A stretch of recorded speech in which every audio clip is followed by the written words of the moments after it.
Fernando Molica, você viu que a gente tentou mostrar o coraçãozinho, coisa mais linda do mundo, e aí a van foi manobrar na frente. Mas o motorista da van também está trabalhando, né, Fernando Molica, assim como nós? Pois é, para ele, para nós não tem feriadão, né? Estamos aqui na briga, mas é bom, isso é bom, né?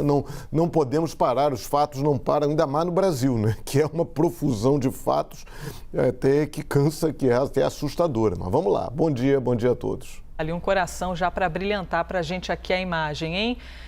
Quem dera se o Liberdade de Opinião fosse apenas de assuntos do coração, né, mais leves. Só que não, gente. Véspera de feriado, véspera de 7 de setembro, a gente tem vários assuntos aqui para trazer para Fernando Molica. Só que antes de falar do que deve ocorrer amanhã em 7 de setembro, Molica, a gente quer falar do que ocorreu ontem.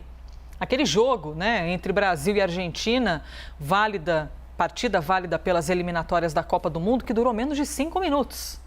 Porque o árbitro virou o agente da Anvisa, que quase que entrou com apito ali, apitando e encerrando tudo. A interrupção ocorreu justamente porque 4 jogadores argentinos que vieram da Inglaterra foram retirados de campo pelos agentes da Anvisa. Os atletas são acusados de prestar falsa informação sanitária e de não fazerem a quarentena que é exigida para entrar no Brasil, porque vieram de um local onde há um índice altíssimo da variante Delta e justamente por isso deveriam fazer quarentena, como manda a regra hoje no Brasil. Em nota, a Conmebol confirmou a suspensão do jogo por decisão do árbitro da partida, que nos próximos dias vai enviar um relatório ao Comitê Disciplinar da FIFA. A entidade esportiva vai determinar como este episódio vai ser resolvido. O presidente da Anvisa, Antônio Barra Torres, falou com a CNN por telefone sobre essa decisão da agência. Então, vamos ouvi-lo. É uma situação que teria sido evitada caso o regramento sanitário vigente no Brasil fosse seguido pelos próprios jogadores, né? O que não aconteceu. Então, o que ocorreu no dia é que jogadores argentinos, em número de 4 jogadores, foram 4, preencheram a declaração de saúde do viajante, declarando que não passaram por esses locais. Entretanto, conforme se apurou depois, até através dos passaportes, há o registro de passagem pelo Reino Unido em menos de 14 dias. Com esse motivo, fica configurada uma infração sanitária que gera a quarentena imediata e a deportação imediata. E em declaração divulgada pelas redes sociais da AFA, a Associação de Futebol da Argentina, o técnico da seleção sul-americana, Lionel Scaloni, afirmou que em nenhum momento foram notificados de que os jogadores que furaram a quarentena não poderiam jogar neste domingo. O Ministério da Saúde informou que apoia e reconhece as recomendações da Agência de Vigilância Sanitária, a Anvisa, que é a nossa autoridade máxima, né, em saúde, responsável pelas ações de vigilância sanitária no país. Fernando Molica, primeiro, não gostaríamos de estar na pele do agente da Anvisa que teve de entrar numa partida de futebol entre Brasil e Argentina, rapaz, no meio de Lionel Messi e Neymar e dizer parou. Se eu não jogo, ninguém joga. E parou, pegou a bola e foi-se embora. E aí, Molica, como é que você avalia tudo isso que aconteceu em campo ontem? É o clássico Vanderleia, né? Só os mais velhos vão lembrar dessa história, que é aquele sucesso da Vanderleia dos anos 60, é o pare agora, né? Senhor juiz, pare agora. Enfim. Exatamente isso. Esse é o slogan do agente da Anvisa ontem. Isso é o clássico Vanderleia, o clássico sul-americano em homenagem à nossa querida Vanderleia. Mas vamos lá. Aí tudo indica que a Argentina foi malandra demais, e malandro demais se atrapalha, citei isso aqui semana passada, e a Anvisa foi malandra de menos. Fez formalmente, cumpriu o que tinha que ser feito. Fez reuniões, avisou, alertou, deixou claro que os jogadores, os tais 4 jogadores, teriam que ficar em quarentena, não poderiam jogar. Mas, assim, aparentemente, a situação ainda é muito recente, né? Foi no fim de semana, houve ali um excesso de confiança. A Anvisa achou que tudo seria cumprido. Talvez a Polícia Federal foi acionada, mas tem que ver também o que a Polícia Federal fez e deixou de fazer. Se não teria sido necessário recorrer à Justiça para impedir a saída desses 4 jogadores do hotel. Enfim, foi feito tudo direitinho? Ou será que houve algum tipo de negociação informal? A portaria da Anvisa admite algumas exceções, caso autoridades brasileiras sejam consultadas. Será que houve alguma autorização excepcional, informal que seja? Futebol é meio bagunçado. Futebol brasileiro ali, sul-americana, Conmebol, ainda que seja uma competição FIFA, é uma partida de Copa do Mundo. Eliminatórias de Copa do Mundo fazem parte da Copa do Mundo. Então, houve ali essa história também do governo brasileiro, você ter uma autodeclaração quando o turista chega, quando o viajante estrangeiro chega. Já que houve conferência posterior de passaporte, por que esse passaporte não foi conferido na entrada, não apenas desses 4 jogadores, mas de outras pessoas que chegam ao Brasil vindas desses países? Não há nenhum convênio da Anvisa com a Polícia Federal para que isso seja feito? Enfim, é uma série de pontos aí. A gente está falando desses 4 jogadores argentinos, e quantas pessoas não devem ter entrado no Brasil simplesmente declarando que não estiveram nesses países nas últimas 2 semanas? Enfim, agora também a Anvisa nessa história também fica um pouco ali meio de, digamos, Santo Antônio em casas de má fama, né? A gente está vivendo num país em que o presidente da República desrespeita sucessivas normas sanitárias, principalmente estaduais e municipais. No caso, não são normas federais, mas estaduais. Ele promove aglomerações, vai sem máscara, é multado e está pouco se lixando aí para essas multas. E agora a Anvisa, que é uma entidade independente, um órgão independente do governo, é um órgão federal, uma agência independente, multa. Ótimo, que bom que a Anvisa multou, que bom que a Anvisa tenta um pouco botar ordem na história. Mas seria interessante também combinar com o presidente da República para que ele deixasse de fazer isso. A partir de agora, as autoridades estaduais têm mais direito de tomar atitudes radicais como essa que foi tomada ontem pela Anvisa. Pois é, Molica, a gente conversou agora há pouco aqui na programação com Gonçalo Vecina, médico sanitarista, ex-diretor-presidente da Anvisa, que informou, inclusive, que na sexta-feira eles fizeram parte de uma reunião entre CBF, Conmebol, Anvisa e a AFA da Argentina, na sexta-feira, alertando sobre esse problema. E mesmo assim, os atletas entraram em campo no domingo e que eles teriam feito um braço da viagem, né, vindos do Reino Unido, pararam na Venezuela para poderem da Venezuela acessar o Brasil e que teria sido uma tentativa de um desvio para burlar as regras. Então, é um bastidor que cada vez vai ficando, se for por essa justificativa, por esse ponto de vista, delicado para os jogadores da Argentina, não é, Molica? E agora os próprios veículos de comunicação da Argentina estão dizendo vergüenza em Brasil, o que fizeram os brasileiros com os jogadores da Argentina. Olha só, a vergonha maior foi a Argentina ter descumprido, a delegação argentina ter descumprido uma determinação sanitária. Não é? A gente está vivendo uma pandemia. Então, a vergonha inicial é deles, né? Então, isso precisa deixar claro. A Anvisa fez o papel dela. Talvez tenha falhado ali poderia ter sido evitar essa cena dentro do campo de futebol, evitar aí esse momento Vanderleia, senhor juiz, pare agora. Mas isso acabou ocorrendo. Enfim, é uma pena que isso tenha ocorrido, a gente deixou de ver um jogaço ontem por causa disso. Agora, que isso seja como um ponto de partida para futuras determinações e também para que o governo brasileiro repense essa estratégia de autodeclaração. Né? Parece aquela coisa de você vai tirar visto para os Estados Unidos, tem que declarar que não pretende cometer atentado nos Estados Unidos. Né? Isso é meio ridículo. Então, vamos até organizar um pouco melhor isso e torcer para que as autoridades brasileiras como um todo sejam mais efetivas no controle aí da pandemia. É de interesse da sociedade inteira. Elisa. Pois é, de fato, o agente da Anvisa nunca mais vai esquecer ter de entrar no estádio com o jogo Neymar e Messi em campo e dizer, senhor juiz, pare agora. Essa ficou para a história, viu, Fernando Molica? Bem lembrada a música aqui por Fernando Molica. Vamos então ao próximo assunto. Estamos ao vivo, 8h39. A Procuradoria-Geral de Justiça de São Paulo recomendou providências ao Estado para impedir que policiais militares participem de atos políticos no dia 7 de setembro. Até o uso da força, caso necessário, foi recomendado pelo Procurador-Geral Mário Sarrubo, que também recomendou a instauração de procedimentos administrativos, tão logo sejam identificados envolvidos em atos da espécie.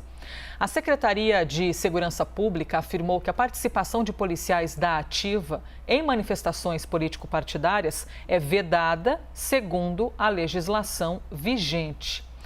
Molica, como você avalia então essa postura da Procuradoria-Geral de Justiça de São Paulo em relação à presença de militares, mesmo que de folga, nas manifestações do dia 7 de setembro? Olha, a preocupação é saudável, mas é preciso respeitar a lei, né? Também não se pode ir além daquilo, das determinações, das restrições colocadas em lei. Talvez a melhor saída, alguns governadores já fizeram isso em outros estados, seria colocar a tropa inteira de prontidão dentro dos quartéis. Até porque há, sim, risco de confusão, há risco de tumulto. Então, até como uma medida preventiva, o melhor seria cancelar as folgas e deixar todo mundo de prontidão, todo mundo, os policiais militares da ativa, dentro dos seus quartéis. Agora, eu fui dar uma olhada no regulamento da Polícia Militar de São Paulo. Ali fala que o policial militar tem que exercer a profissão sem discriminações ou restrições de ordem religiosa, política, racial ou de condição social. Ou seja, não pode, no momento em que ele atua como um policial militar, ele não pode privilegiar esta ou aquela pessoa por conta de sua ideologia e por conta de outras características. Aí também fala que os militares do Estado são proibidos, a eles são proibidas manifestações sobre atos de superiores, de caráter reivindicatório e cunho político partidário. Então, são proibidas da ativa. Aí eles não podem comparecer uniformizados a manifestações ou reuniões de caráter político partidário, salvo por motivo de serviço. Ou seja, PM que tiver uniformizado em manifestação tem que estar ali trabalhando. Então, há feita essa ressalva. Aí como é que você vai também identificar PM em traje civil? Né? Você não vai fazer uma confusão no meio de milhares de pessoas, ficar ali procurando, aquele ali é PM, aquele ali não é PM. Ele diz que eles não podem participar de manifestações coletivas, mas, ao mesmo tempo, fala em comparecer uniformizado. Então, isso é uma questão que tem que ser vista com bom senso. O melhor seria deixar todo mundo de plantão, até porque pode ser necessário um reforço amanhã. Então, outras questões. Agora, o problema maior nessa história toda é o incentivo dado pelo Poder Federal, pelo presidente Jair Bolsonaro.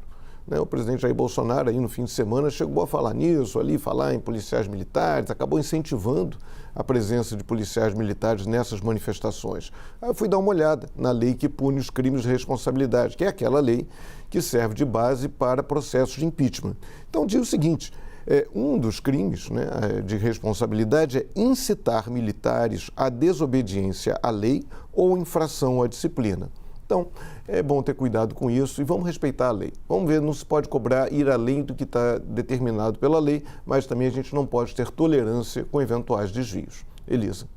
Mas, na sua opinião, Molica, então, um policial militar de folga e sem farda deveria ser impedido de participar das manifestações? É interessante essa análise que você traz de como identificar um policial, a não ser que seja alguém da própria corporação, um outro policial que vai olhar e identificar, olha lá fulano no meio do protesto, porque os civis comumente ali circulando por uma manifestação não vão ser capazes de reconhecê-lo, né? A gente tem que ir na lei. O que o regulamento diz é que são proibidas manifestações coletivas aos militares da ativa, ou seja, eles não podem fazer abaixo-assinado, não podem participar como policiais militares de determinados movimentos, reuniões sindicais, ir em grupo, levar uma faixa, nós somos policiais militares, estamos aqui lutando. Então, são proibidas manifestações coletivas. E tem uma transgressão disciplinar, que é de número 124, que diz o seguinte, comparecer, vírgula, uniformizado, vírgula, a manifestações ou reuniões de caráter político partidário, salvo por motivo de serviço. Porque é uma questão lógica, você não tem como identificar. Claro que já houve policiais militares em centenas de outras manifestações em trajes civis, ou manifestações de direita ou de esquerda, ou sei lá do que. Você não vai ficar catando policial militar no meio de uma manifestação, vai criar tumulto, né? Então, vamos lá, vamos ver o que está na lei. A lei diz isso, é o regulamento da Polícia Militar. E importante, as prisões disciplinares que eram permitidas até 2019 de policiais, prisões disciplinares de policiais militares e de bombeiros, que são militares, foram extintas por uma lei que teve iniciativa no Congresso e foi sancionada pelo presidente Jair Bolsonaro. É uma questão de bom senso, né? Não vamos ir além da lei, também não vamos criar confusão desnecessária. Agora, o mais razoável seria isso, bota todo mundo de serviço, que é bom para a sociedade, que haja muito PM em condições de trabalhar amanhã, né, Elisa? Vamos ao próximo assunto, então. Às vésperas das manifestações marcadas para o dia 7 de setembro, a Polícia Federal procura o caminhoneiro Marcos Antônio Pereira, conhecido como Zé Trovão. A prisão do caminhoneiro foi determinada pelo ministro do Supremo Tribunal Federal, Alexandre de Moraes, que também mandou prender o blogueiro bolsonarista Wellington Macedo. A polícia tinha o prazo de realizar a prisão do caminhoneiro até às 10 da noite de sexta-feira, mas ele ainda não foi localizado. Já a prisão do blogueiro bolsonarista ocorreu no sábado, em Brasília. Ele é suspeito de participar da organização de possíveis atos antidemocráticos e violentos para o dia 7 de setembro.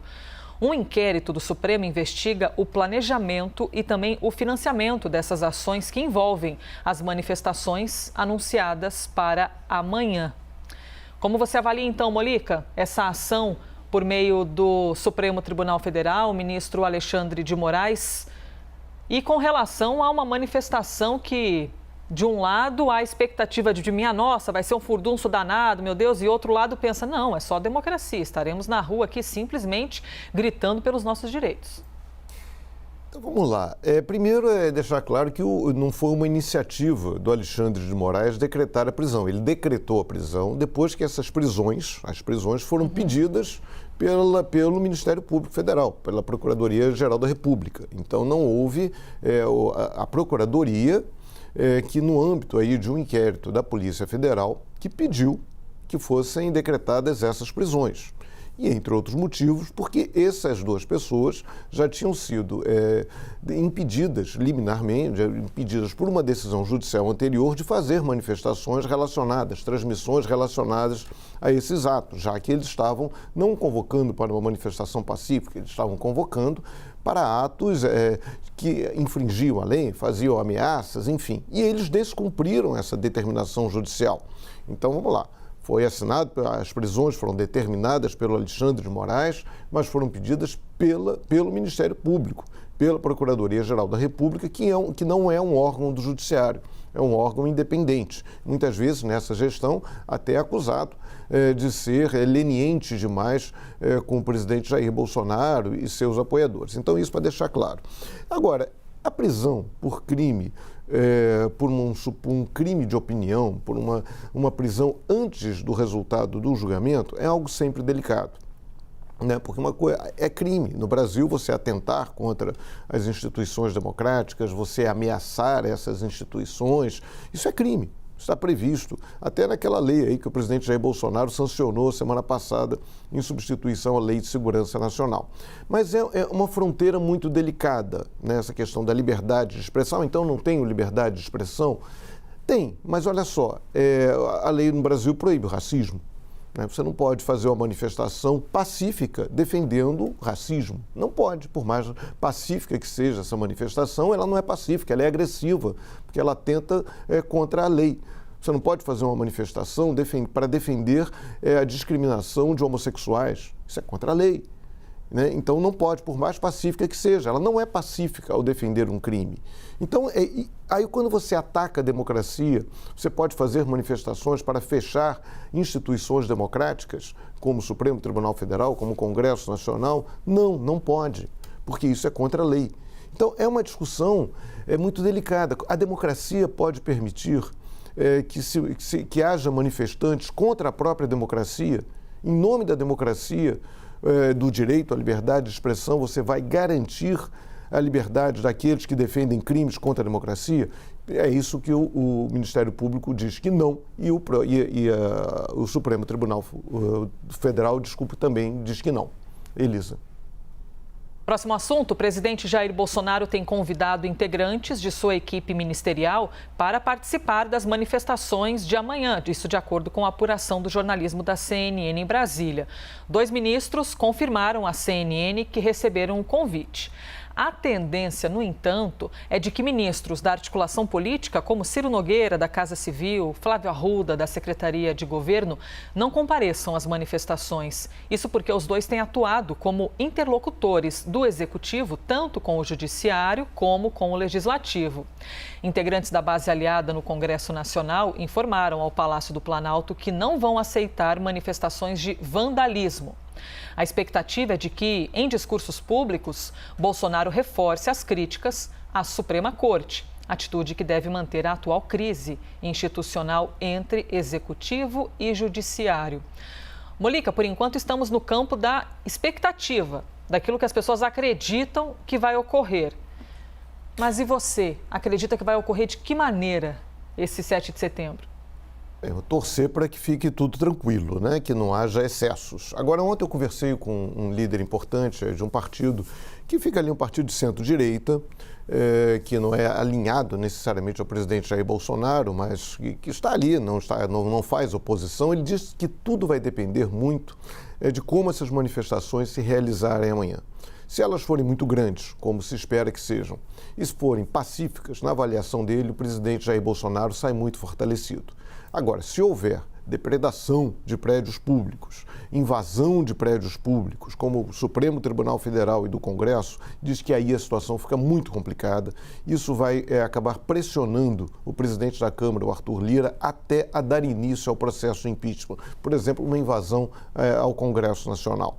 Então, isso deixaria o Arthur Lira, por mais que tenha sido a sua candidatura apoiada pelo governo federal, pelo presidente Jair Bolsonaro, deixaria numa situação muito delicada. Então, a questão é essa: como isso vai ocorrer amanhã? É isso que vai definir as consequências políticas dessas manifestações de amanhã. Elisa. Fernando Molica, chegou ao fim o nosso tempo, então só me restam alguns segundos para a despedida. Obrigada por hoje. Até amanhã.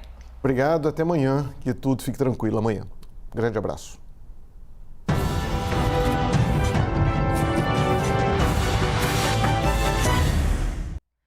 Lembro sempre aqui para vocês que nos acompanham diariamente na CNN Brasil que todas as opiniões emitidas pelos comentaristas do quadro não refletem necessariamente a posição da CNN.